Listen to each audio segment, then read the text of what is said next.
आज जो हम लोग देखेंगे सिमिलैरिटी बिटवीन प्लांट सेल और एनिमल सेल। ठीक है, प्लांट सेल और एनिमल सेल में क्या सिमिलैरिटीज़ हैं। तो सबसे पहले जो है ना हम लोग अगर देखें यहाँ पे तो माइटोकॉन्ड्रिया प्लांट सेल में भी पाया जाता है, एनिमल सेल में भी पाया जाता है। गोल्गी बॉडी प्लांट सेल में भी पाया जाता है, एनिमल सेल में भी पाया जाता है। रफ और smooth endoplasmic reticulum plant cell में भी और एनिमल सेल में भी। ठीक है, न्यूक्लियस आपका दोनों में, साइटोप्लाज्म दोनों में, राइबोसोम दोनों में। तो अगर हम लोग एक स्ट्रक्चर बनाएं यहाँ पे सेल का, तो यहाँ पे अगर हम लोग ऐसे करें, ठीक है, ऐसे करें, ठीक है, प्लांट हम लोग टिपिकल सेल की बात कर रहे हैं, एक पर्टिकुलर सेल की बात कर रहे हैं जिसमें ना तो हम प्लांट सेल की बात कर रहे हैं ना एनिमल सेल की। मतलब अगर सेल बनाएंगे तो ऑलमोस्ट सारा जो है ना इसमें हम लोग दिखाएंगे। तो आपका ये जो आउटर है उसको हम लोग कहते हैं सेल वॉल, जो इनर है इसको कहते हैं प्लाज्मा मेम्ब्रेन, प्लाज्मा मेम्ब्रेन। ठीक है, आपका बीच में जो हो गया वो ऑलमोस्ट आपका न्यूक्लियस। तो इसका जो हम लोग नेमिंग करेंगे ये क्या हो जाएगा, न्यूक्लियस। ठीक है, न्यूक्लियस के अराउंड जो स्ट्रक्चर होता है वो कुछ इस तरह से आपको दिखेगा, ये ऐसा करके स्ट्रक्चर दिखेगा। और इसको कहते हैं हम लोग एंडोप्लाज्मिक रेटिकुलम, इसको कहते हैं हम लोग एंडोप्लाज्मिक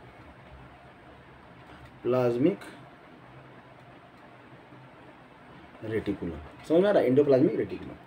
तब इसके अंदर जो स्ट्रक्चर है, इसके अंदर जो स्ट्रक्चर है आपका कुछ इस तरह से दिखेगा आपको, ब्लैक से करते हैं ना,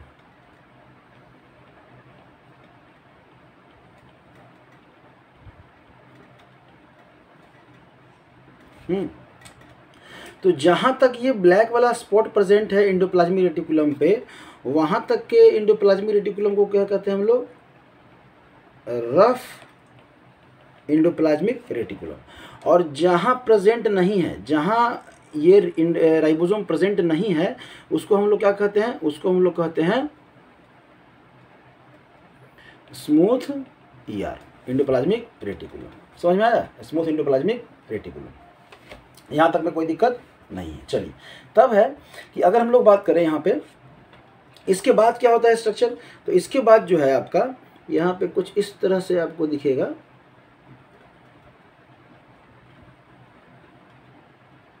देखिए ऑलमोस्ट हम ये सब वीडियो बना चुके हैं, आपका डिटेल में पढ़ा हुआ है सेल का स्ट्रक्चर वगैरह। यहाँ पर हम लोग चूँकि एक इस साल जो है ना रिवीजन कर रहे हैं, और वहाँ पे खुद हमारा हैंडराइटिंग से था, यहाँ पे टाइपिंग करके है, तो ठीक है, टाइप करके ऑलमोस्ट जो नोट्स है ना वो टाइप करके मिल रहा है, तो थोड़ा अच्छा लगेगा। जिन बच्चों को हैंडराइटिंग से दिक्कत था, हमारा हैंडराइटिंग तो खैर हम भी नहीं कभी कभी पहचान पाते हैं, तो बच्चों को तो दिक्कत होगा तो होता ही होता। तो यहाँ पर जो है ना आपको इस तरह से आपको स्ट्रक्चर दिख रहा है, इसको हम लोग कहते क्या है, तो ध्यान दीजिएगा, ये जो स्ट्रक्चर है इसको हम लोग कहते हैं गोल्गी बॉडी। गोल्गी बॉडी कहिए, गोल्गी अपरेटस कहिए। ठीक है, ये एक साइंटिस्ट थे गोल्गी साहब, जिन्होंने इसके बारे में बतलाया, तो उन्हीं के नाम पे जो है ना ये गोल्गी बॉडी या गोल्गी अपरेटस है। ठीक है, और यहाँ पे जो ये गोल गोल दिख रहा है इसको हम लोग कहते हैं लाइजोसोम।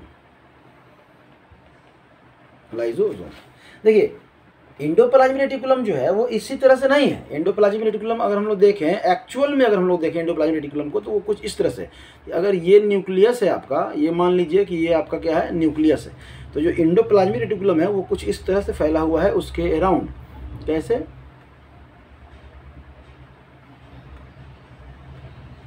ठीक है,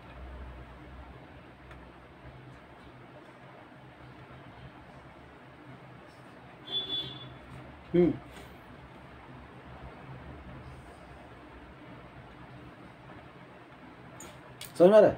मतलब ऑलमोस्ट ये पूरे सेल का जो है ना फ्रेमवर्क, एक मतलब एक फ्रेमवर्क, एक डेफिनेट शेप को मेंटेन करने में हेल्प करता है। जैसे हम लोग का जो स्ट्रक्चर है वो डेफिनेट क्यों, क्योंकि हमारे अंदर स्केलेटन है, तो स्केलेटन जो है वो आपका क्या कर रहा है, हमारे स्ट्रक्चर को, हमारे बॉडी को एक डेफिनेट, एक फिक्स शेप देने में हेल्प कर रहा है। ठीक है, तो उसी तरह से यहाँ पे जो एंडोप्लाज्मिक रेटिकुलम है और उसके साथ क्या है आपका गोल्गी बॉडी है, वो एक साथ पूरे ओवरऑल सेल में जो है ना इस तरह से बना हुआ है। एक साइड से इसलिए बना है ताकि ये हौच पौच ना हो जाए, समझने के लिए हम लोगों की कितने ऑर्गेनेल्स प्रेजेंट है, कहाँ पे प्रेजेंट है।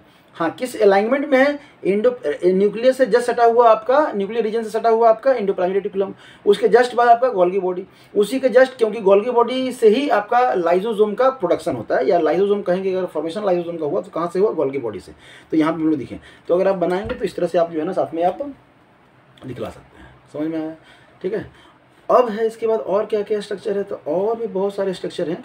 जैसे अगर हम लोग बात करें यहाँ पे, तो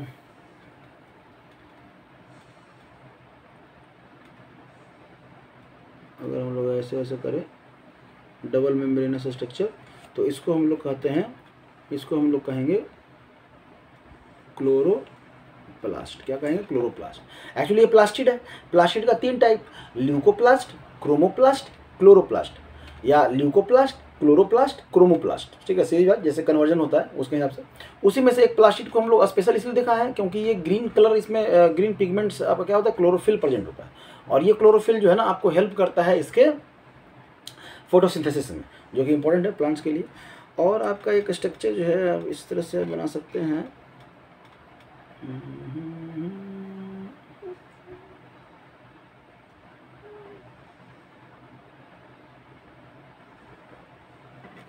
ऐसा करके, और इसका जो नेम है आप कह सकते हैं माइटोकॉन्ड्रिया,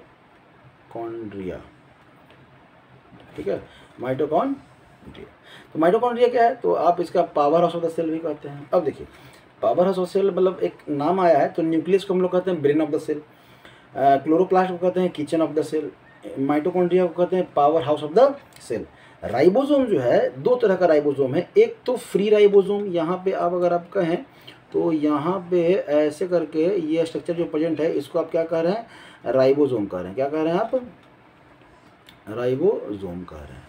तो ये जो राइबोसोम है ये फ्री राइबोसोम, मतलब ये किसी के साथ अटैच नहीं है, खुद एक मतलब डेवलप सेल, मतलब अलग से खुद का ये फ्री है, किसी पे अटैच नहीं है। और यहाँ पे जो राइबोसोम है वो क्या है, एंडोप्लाज्मिक रेटिकुलम से क्या है आपका अटैच है। तो यहाँ जो ये जो राइबोसोम है, ये जो राइबोसोम है, राइबोसोम ये क्या होता है, बॉन्डेड राइबोसोम है। क्या है आपका, बॉन्डेड राइबोसोम। समझ में आया। तो ये ऑर्गेनेल्स है इतने सारे जो कि आपको लगभग आपका हेल्प करता है। ऑलमोस्ट यहाँ पे हम लोग दिखाई हैं, mitochondria, Golgi body, rough endoplasmic reticulum, nucleus, cytoplasm और राइबोसोम, जो कि प्लांट और एनिमल दोनों सेल में पाए जाते हैं। जो प्लांट सेल में नहीं, एनिमल सेल में नहीं पाया जाता है वो क्या है आपका, तो वो जो है आपका यहाँ पे सेल वॉल है। सेल वॉल आपका एनिमल सेल में नहीं पाया जाता है। सेल वॉल करता क्या है, तो वो रिजिडिटी प्रोवाइड करता है। क्लोरोप्लास्ट आपका एनिमल सेल में नहीं पाया जाता है। और एक स्ट्रक्चर है, आप यहाँ पे देख सकते हैं आपका, अगर हम लोग बात करें डार्क ग्रीन कलर की बात करते हैं, ठीक है।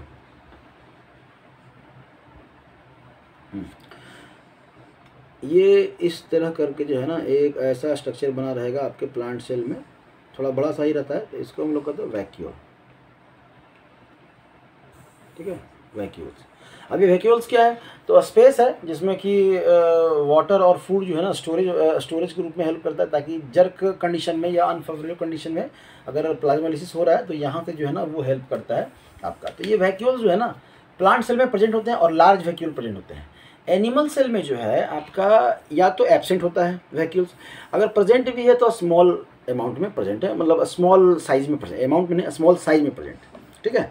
तो ये हो गया आपका सिमिलैरिटी। तो क्या क्या ऑर्गेनेल्स था, देखिए अगर डिफरेंस की बात करें प्लांट सेल और एनिमल सेल में, तो एनिमल सेल स्मॉलर होता है, प्लांट सेल क्या होता है, लार्ज होता है। Animal cell no cell wall, plant cell cell wall.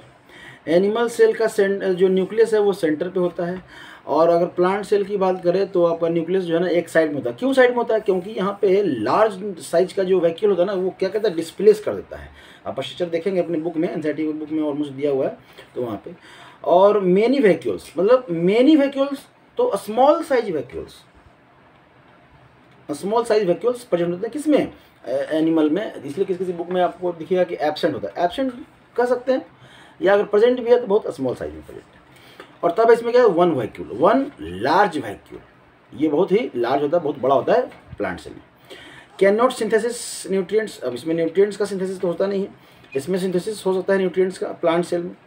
No plasmodesmata, हाँ ये जो स्पेस है, ये जो वर्ड है, ये क्या है आपका, एक कॉमन पासेज है, दो प्लांट सेल के बीच में एक कॉमन पाथ जहाँ से उनके मटेरियल का या कह सकता है साइटोप्लाज्म का एक्सचेंज होता है, इसको हम लोग कहते हैं प्लाज्मोडेस्माटा। ये एनिमल सेल में नहीं पाया जाता है, तो ये एनिमल सेल में नहीं पाया जा रहा और यहाँ पे प्लांट सेल में आपको पाया जा रहा है। तो ये डिफरेंस है आपका किसका, एनिमल सेल का, प्लांट सेल का। देखिए अभी तक जो पढ़े हैं उसमें साइंटिस्ट का नेम आपके एग्जामिनेशन में पूछेगा, शेप और साइज पूछेगा, नर्व सेल के बारे में पूछेगा और आपका डिफरेंस पूछेगा प्लांट सेल एनिमल सेल में। तो अगर डिफरेंस पूछा तो लिख कर बता देंगे, तो इस तरह से आप बता सकते हैं।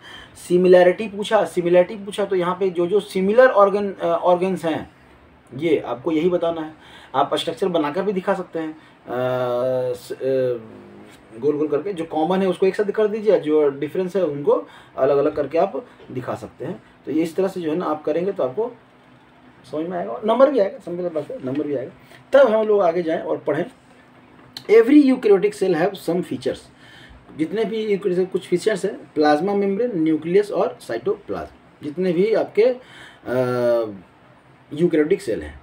प्लाज्मा मेम्ब्रेन क्या है, it is the outermost covering of the cell. देखिए एनिमल सेल में सेल वॉल नहीं पाया, एनिमल सेल में जब सेल वॉल नहीं पाया गया तो देखिए यहाँ जो हम लोग सेल बनाए, यहाँ सेल बनाए तो यहाँ पे सेल वॉल था, क्या था आपका, सेल वॉल। तो ये आउटर मोस्ट कवरिंग था, ये यहाँ से जो है ना आउटर मोस्ट कवरिंग है। तो प्लांट सेल में तो सेल वॉल है ना, तब ना ये जो प्लाज्मा मेम्ब्रेन है वो इनर कवरिंग हुआ, ठीक है। लेकिन एनिमल सेल में तो सेल वॉल है ही नहीं, तो आपका क्या रहेगा, जो सेल वॉल प्लाज्मा मेम्ब्रेन रहेगा वही क्या रहेगा आपका आउटर कवरिंग रहेगा, ठीक है। It is a selective permeable membrane, it is a selective permeable membrane. Selective permeable, कुछ सिलेक्टेड मिनरल्स को ही, आयंस को ही ये अलाउ करता है पास करने का अपने थ्रू, समझ में आ रहा है। चलिए, तो because it prevent movement of some material, it help diffusion and osmosis, और इसलिए ये डिफ्यूजन और ऑस्मोसिस में क्या करता है, हेल्प करता है। अब एक दो वर्ड आया हमारे पास नया, डिफ्यूजन आया और ऑस्मोसिस आया। क्या है ये वर्ड, इसको समझेंगे तो ऑलमोस्ट हम लोग पहले भी पढ़ चुके हैं, यहाँ पे बस आपको थोड़ा सा ध्यान रखिएगा। Movement of substance from higher concentration to lower concentration, तो हम लोग क्या कर रहे हैं, डिफ्यूजन कर रहे हैं। एक्सचेंज ऑफ गैसेस एक्सटर्नल, तो गैसियस हम कह सकते हैं कि जो डिफ्यूजन जो है वो गैस के केस में होगा, गैस के केस में होगा, ऑलमोस्ट जो दिखता है वहाँ पे डिफ्यूजन। तो गैसेस स्टेट में होता कहाँ है, हायर कंसंट्रेशन से किधर की हो जाएगा, लोअर कंसंट्रेशन। ऑस्मोसिस में ध्यान रखिएगा, ऑस्मोसिस में ऑलमोस्ट बच्चे गलती करते हैं। ऑस्मोसिस का डेफिनेशन जो है ना दो टाइप से आपको मिलेगा। It is the passage of water from higher water concentration to region of lower water concentration. बच्चे क्या लिखते हैं, it is the movement of solute या सॉल्वेंट या water from higher concentration to lower concentration. अगर सिर्फ हायर कंसंट्रेशन और lower concentration लिखेंगे तो ये डेफिनेशन आपका गलत हो जाएगा, समझ में आ रहा है। ये आपका स्ट्रक्चर, इसमें आपका ये सेमी परमेबल मेम्ब्रेन या कहते हैं सेल वॉल कह सकते हैं, नेचुरल भी होता है आर्टिफिशियल भी होता है। और ये आपका यहाँ पे सॉल्यूशन है, मान लीजिए यहाँ पे आपका सॉल्यूट ज़्यादा है, दिख रहा है, यहाँ पे आपका सॉल्यूट, और यहाँ पे आपका सॉल्यूट क्या है, कम है। तो अब बताइए कि हमारा सॉल्यूशन हायर कंसंट्रेशन वाला कौन हुआ, ये हुआ ना, हायर कंसंट्रेशन सॉल्यूशन, या इसी को कह सकते हैं hyper tonic solution, hyper tonic solution. अब इसमें सॉल्यूट का मात्रा जब इस रिएक्शन में क्या है, इसमें सॉल्यूट का मात्रा जब कम है तो इसको कह सकते हैं हम लोग लो कंसंट्रेशन। क्या है आपका, कंसंट्रेशन लो। देखिए सॉल्यूट के अमाउंट के बेसिस पे लो कंसंट्रेशन हाई कंसंट्रेशन करते हैं, तो इसको हम लोग कह सकते हैं हाइपोटोनिक सॉल्यूशन, ठीक है। क्या कह सकते हैं, हाइपोटोनिक, ठीक है। चलिए, तब है कि मूवमेंट जो होगा वो कहाँ होगा, तो मूवमेंट जो होगा, और ये है आपका एसपीएम सेमी परमिएबल मेम्ब्रेन, इसके थ्रू आपका मूवमेंट होगा। कैसे होगा मूवमेंट, तो जहाँ पानी ज़्यादा है, यहाँ पे सॉल्यूट कम है, इसका मतलब पानी ज़्यादा है, तो यहाँ से हमेशा किधर होगा, इधर की ओर होगा। अगर इसको ए बोले, इसको बी बोले, तो बी से किधर जाएगा, ए की हो जाएगा। तो इसको कहते हैं ऑस्मोसिस। तो यहाँ पे बच्चे जो है ना, जब वाटर के टर्म में हम लोग डेफिनेशन दे रहे हैं तो आप लिख सकते हैं it is a passage of water. हाँ, ऑस्मोसिस में सिर्फ और सिर्फ वाटर का मूवमेंट होगा, चाहे इधर साइड चाहे जिधर साइड भी हो। From the region of higher water concentration, higher water concentration यहाँ पे देख लीजिए, हाइयर वाटर कंसंट्रेशन कहाँ पे है, बी में, to region of lower water concentration, lower water. तो कहेंगे सर वाटर तो सेम ही लग रहा है। अरे सेम लग रहा है इन द सेंस कि यहाँ पे सॉल्यूट ज़्यादा है ना, सॉल्यूट ज़्यादा है तो कंसंट्रेटेड हो गया। समझ में आया, कोई दिक्कत नहीं। तो यहाँ पे और through selective permeable, semi permeable या सेलेक्टिव परमिएबल लिखिए, कहीं कहीं बुक में सेमी परमिएबल लिखा रहता है, तो ये दोनों चीज़ सेम। समझ में आया। तो ये आपका ऑस्मोसिस और इसका है। उसी के बेसिस पे हम लोग हाइपरटोनिक सॉल्यूशन, हाइपोटोनिक सॉल्यूशन और आइसोटोनिक सॉल्यूशन, तो हम कह सकते हैं ये कंपैरिजन है, ये सॉल्यूशन का कंपैरिजन है। ये अकेला किसी हम सॉल्यूशन को हाइपरटोनिक नहीं कह सकते हैं। समझिएगा कैसे समझेंगे कि मान लेते हैं आपके पास यहाँ पे ये सॉल्यूट है, इसमें 30 है क्वांटिटी मान लेते हैं सॉल्यूट का, और ये है इसमें 20 है, और ये है, और इसमें कितना है आपका, इसमें भी 30 है, और ये है, और इसमें कितना है आपका 10 है, मान के चलिए। ये आपका हो गया सॉल्यूशन ए, बी, सी और डी। ठीक है। अब देखिए अगर हम बात करें सॉल्यूशन ए की, किसके रिस्पेक्ट में, बी के रिस्पेक्ट में, तो अगर बी के रिस्पेक्ट में मतलब solution A with respect to B क्या कहलाएगा, हाइपरटोनिक, हाइपरटोनिक। समझ में आ रहा है, इसको 40 कर दीजिए।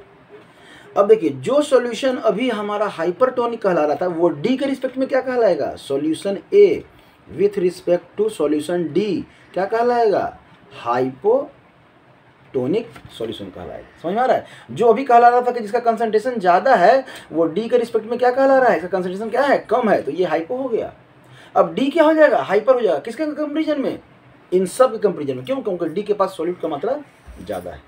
समझ में आया, कोई दिक्कत, इस तरह से समझना है। मतलब ये जो हम लोग क्लासिफिकेशन करते हैं ना टाइप ऑफ सॉल्यूशन, तो ये कंपैरिजन है। तो ये कंपैरिजन कभी भी अकेला नहीं होता है। ऐसा कभी हुआ है कि मान लेते हैं आप गए सर के पास और बोले सर फर्स्ट प्राइज है ना हम लिए हैं, या अपने दोस्तों के पास गए बोले अरे आज एग्ज़ाम हुआ ना फर्स्ट प्राइज़ हमको मिला। अच्छा कितने बच्चे एग्ज़ाम दे रहे थे, तो हम अकेले ही थे। मतलब समझे।